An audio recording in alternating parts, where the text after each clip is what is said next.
Sam Harris was one quarter of the so-called Four Horsemen of the Apocalypse, one of the main figures in the new atheist movement of the early 2000s. For roughly a decade, say 2004 to 2014, atheism was the biggest fad in the popular intellectual sphere. The new atheist movement was astroturfed by the intellectual descendants of the Frankfurt School. If you think talking about the Frankfurt School is a far-right anti-Semitic buzzword, you're wrong, or cry about it. Either one of those responses is adequate. The goal of the Frankfurt School was to, one by one, dissolve every single foundation of Western civilization, the nuclear family, private property, etc., and especially Christianity. Atheists are adored by our culture. They are considered the smartest of all groups. Agnostics are considered the most honest because even the most staunch disbelievers, as I was, must admit that we can't truly, capital K, know God doesn't exist, and so at least the agnostics are being honest about it, but privately, atheists call agnostics cowards. Just pick a side, be smart or be dumb, but don't be a coward. So atheists are at the top of the spiritual/intellectual hierarchy, and then agnostics. After that, things get a little murky. If you're so weak that you need a personal philosophy for your life, it's acceptable to go with Stoicism or Buddhism. After that, like if you have to pick an actual religion, Judaism is probably the best one, and then Islam and Christianity is at the very bottom. You'll notice how this is almost a perfect satanic inversion. There's a reason our rulers hate Christianity. There's a reason Christianity is the only religion you can attack and face no consequences. In fact, not only will you face no consequences, but you will be raised up. You'll be exalted. Christianity is the only religion our rulers hate because every other religion is either an ally in their global designs or at worst, it's a good way for the masses to waste time. The ideal, however, is what that gross little creep John Lennon asked of us. Imagine no religion. Sam Harris writes, "Our situation is this. Most of the people in this world believe that the creator of the universe has written a book. We have the misfortune of having many such books on hand, each making an exclusive claim as to its infallibility." He's not wrong. Many people have to face the horrible question of which religion should I pick? The answer would have been much more difficult for me if I were working with faith alone. We could arbitrarily decide to believe in anything.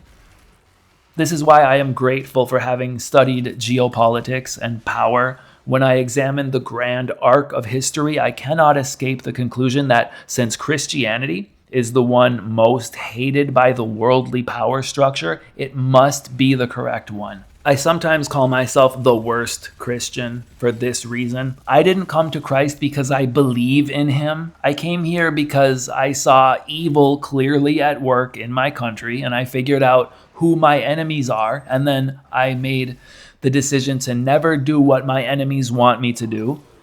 I can't give you some inspiring, Jesus is your cotton candy boyfriend who loves you forever kind of speech. I don't want to be Christian. It's a very inconvenient religion. But I want to know the truth, no matter how uncomfortable. And I know the truth of evil. I know the truth of who my enemy is, and I'm willing to deal with the consequences of my conclusions. This is a level of analysis that atheists simply are not capable of. They just get blinded by the weirdness of the Bible. They just see a talking snake in the Bible and go, wait a minute, snakes can't talk. Or a Christian was mean to them when they were a kid, so they're like, Jesus bad. Or they go like, if Bible true, why Muslims say Quran true? From there, all you have to do is ask them, what is a woman? And watch as they pee their pants and scream themselves to death. Ask them what they think of Trump. Ask them how many COVID boosters they got. Ask them about drag queen story time. Ask them about a woman's right to choose.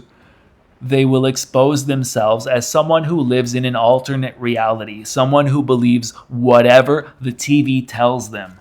We don't need to have knockdown, drag-out debates about our faith with people who think it's totally fine for drag queens to read sex books to children. We don't need to debate them. We just need to take their power away and, frankly, put them in cages. Sam Harris writes, criticizing a person's faith is currently taboo in every corner of our culture. I'm talking about his book, The End of Faith, which was published in 2004. That was a long time ago, and I will admit that in the 80s and 90s, when Sam came of age, Christianity was still a dominant cultural force. I'm recording this video in 2025, and for the last 2 decades, attacks on Christianity have been totally cool, groovy, awesome, give us more, keep going. Jesus is a big lame dork, blah, blah, blah. So that quote that I just gave you comes from a very different culture. The dominant American religion became wokeness from like 2012 onward. Certainly by 2014, it was our de facto religion. The 2024 election of Trump was a resounding rejection of that religion. Christianity might still not be cool, but we might be getting there. It would be very nice if this were the beginning of a new golden age for Christianity. And obviously that would be a golden age for all of America and all of Europe.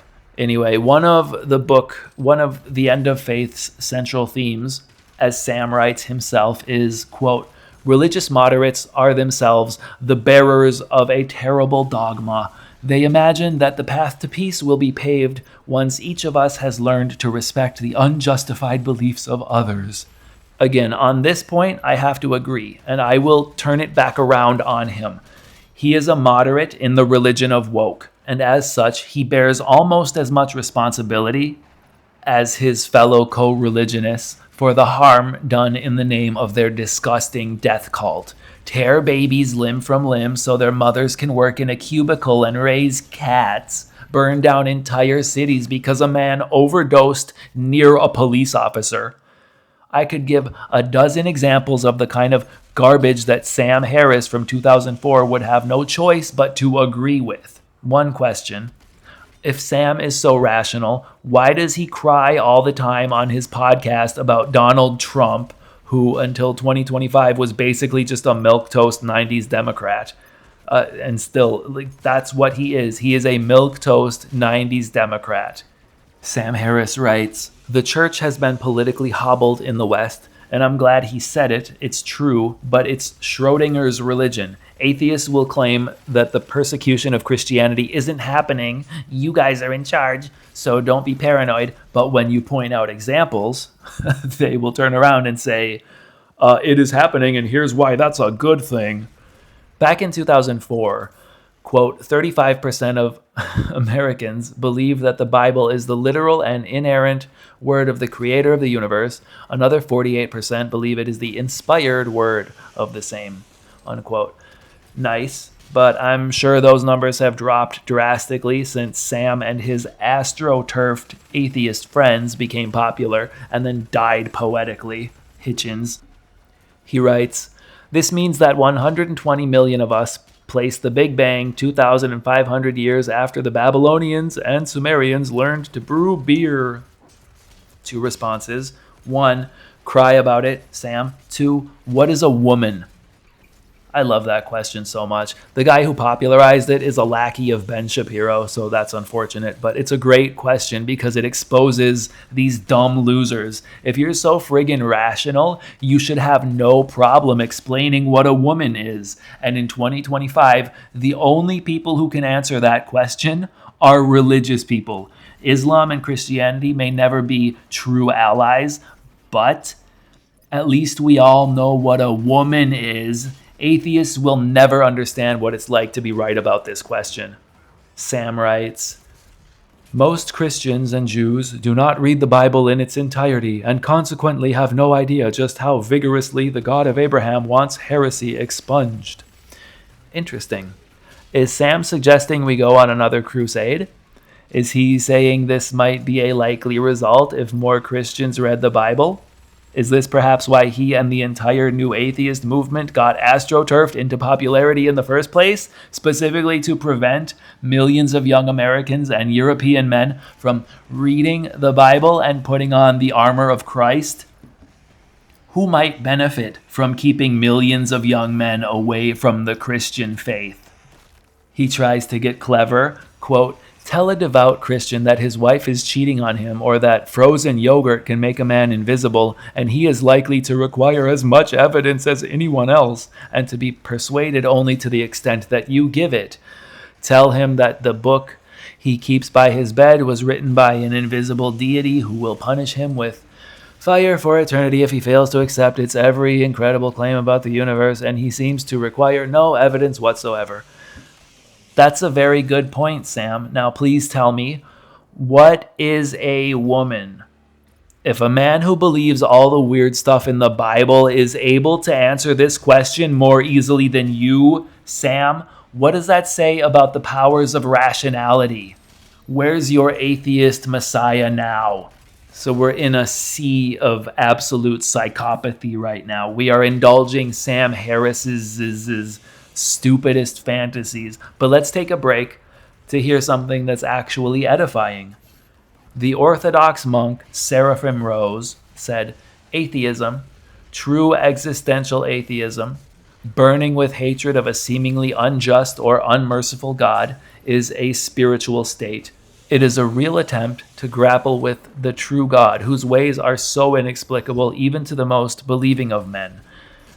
And it has more than once been known to end in a blinding vision of him who the real atheist truly seeks. It is Christ who works in these souls. The Antichrist is not to be found in the great deniers, but in the small affirmers whose Christ is only on the lips. Unquote.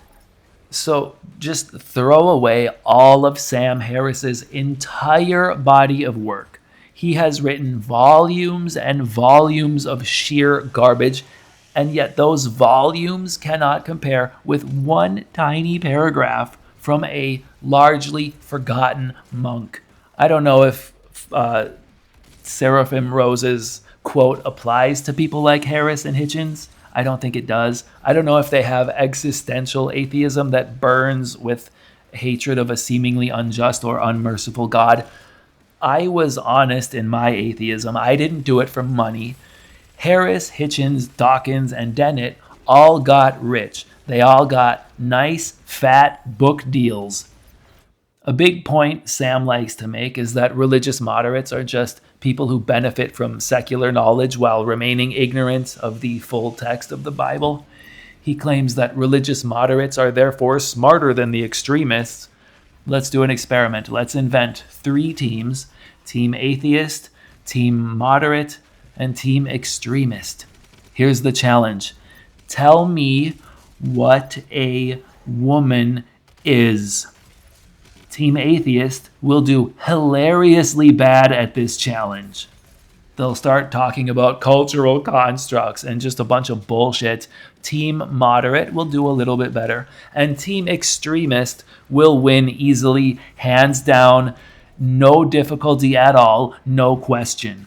This doesn't mean Christians hate secular knowledge. It's very nice to have Band-Aids and modern dentistry, but again, the atheist worldview has created a society where millions of people think it's totally cool for adults to dance naked in front of children. And the only people who are almost always on the correct side of these issues are religious extremists. At a certain point, morality is intelligence. If your morality is so flexible that you think it's cool for children to attend a gay pride festival, you are stupid. Sorry, bro. If you think that's okay, you're literally stupid. You are morally dead. Morality is intelligence.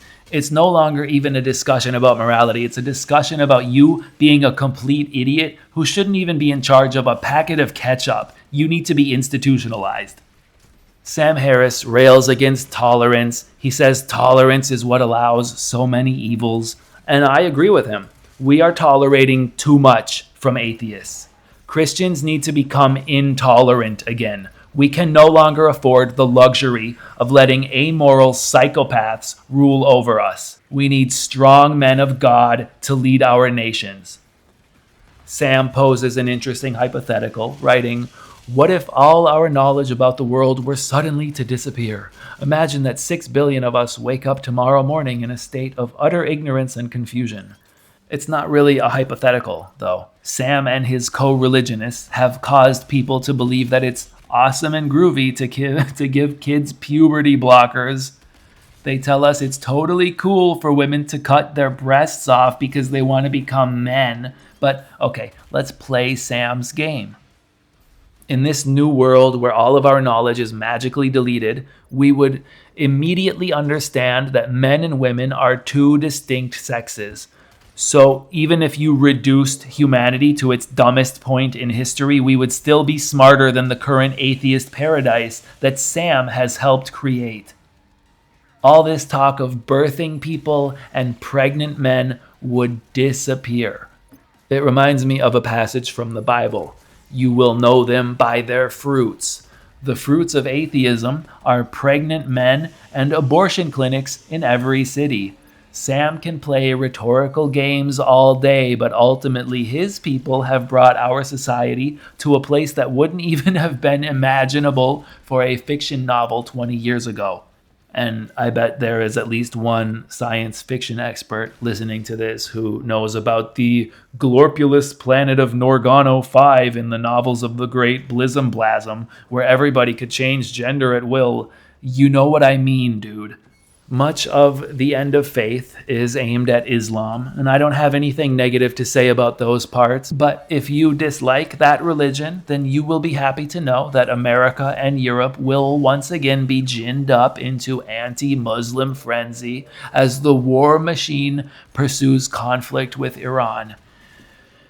It would be nice to see Trump maintain his record as a president who didn't drag us into any wars, but we have the Department of War now, right? He's bombing Iran. He does whatever Netanyahu tells him, frankly. He spends more time pretending Iran tried to assassinate him than realizing that the true enemy was domestic. Or perhaps it was that country that we are not allowed to talk about. That country that, gave Trump $200 million, and I'm sure there were no strings attached to that one. This Trump assassination thing, it's hilarious to me because if I was the one who had multiple assassination attempts against me, I would at least want to know who was really behind it, rather than just blindly believing the words of my handlers, most of whom have dubious loyalty to me or to the United States, many of whom are dual citizens. This dude surrounds himself with people who say the notion that some politicians have dual loyalty is a vicious, racist lie, Pete Hegseth. That's adorable. And it's insidious because Pete Hegseth's main mission is to make the military cool again. And of course, this is because they need more young, white, Christian men to go die in Tehran. There's too many Christians around the place. We got to get rid of them, right? We got to thin out their population.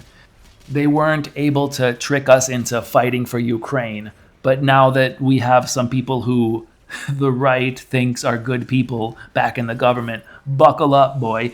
And if you're a Christian who is for 1 second considering going to Tehran when the war machine spins that shit up, I don't know what to say to you. That's where I'm going to end this. I don't know what to say to you. Goodbye.